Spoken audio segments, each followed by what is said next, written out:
Hey guys, उम्मीद है आप खुद को साफ और सेफ दोनों रख रहे हैं। बहुत जरूरी है हम सबका इस वायरस से बचना, जागरूक रहना और इससे जुड़ी हर खबर के बारे में पता होना। इसलिए हेलो लाया है fight against corona virus initiative, जिसके जरिए आपको इस वायरस से जुड़े हर सेफ्टी मेजर और हर खबर के बारे में रेगुलर अपडेट्स मिलते रहेंगे। Stay safe. Download the hello app now.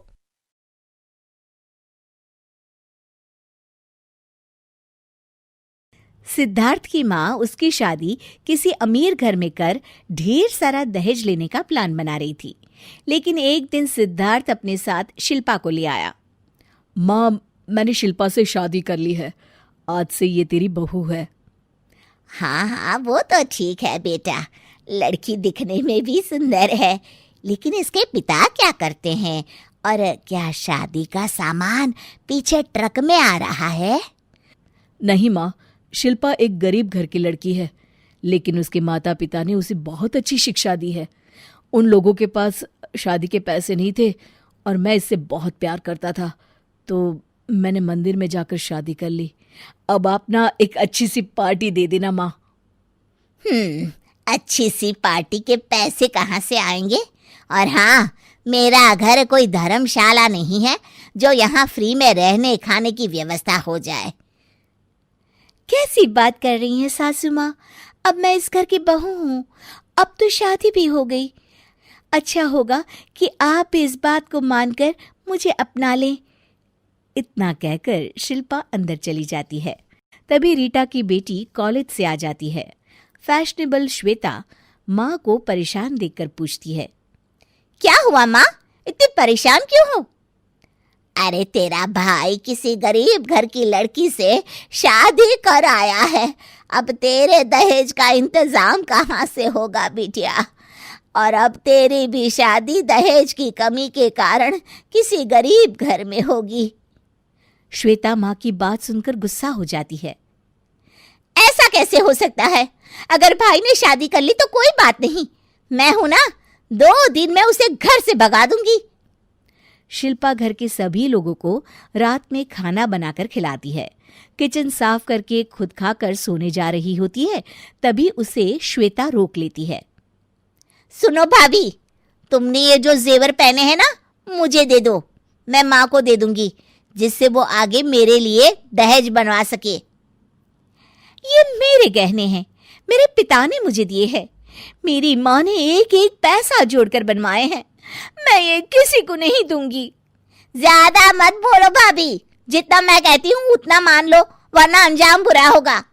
होने दो बुरा, मुझे फर्क नहीं पड़ता।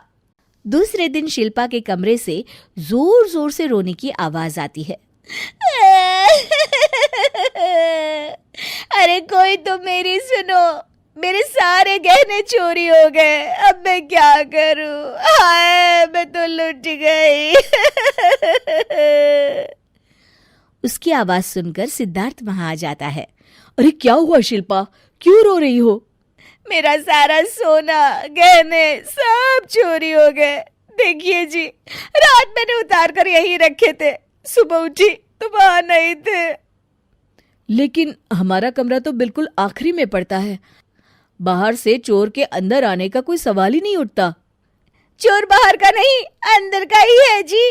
कल रात तुम्हारी बहन मुझसे मेरे गहने मांग रही थी, लेकिन मैंने नहीं दिए। उसने मुझे धमकी भी दी थी कि अंजाम बुरा होगा।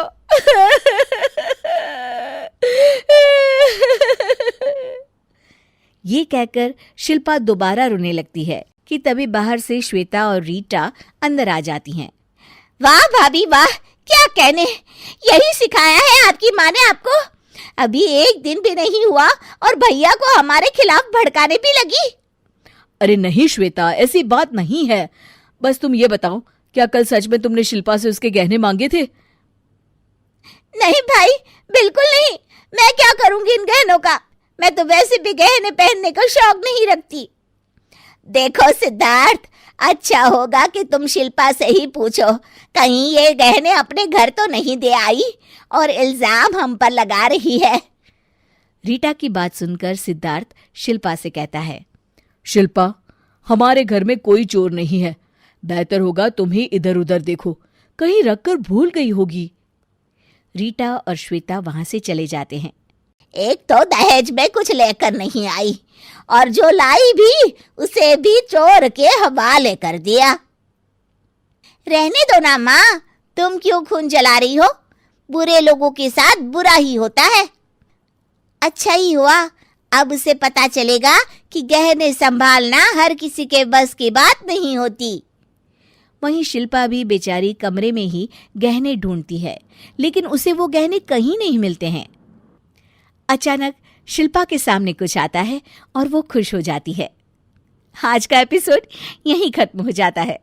सवाल ये है कि क्या शिल्पा को उसके गहने मिल गए, और अगर नहीं तो उसके गहने कहाँ गए? जानने के लिए देखिए हमारा अगला एपिसोड।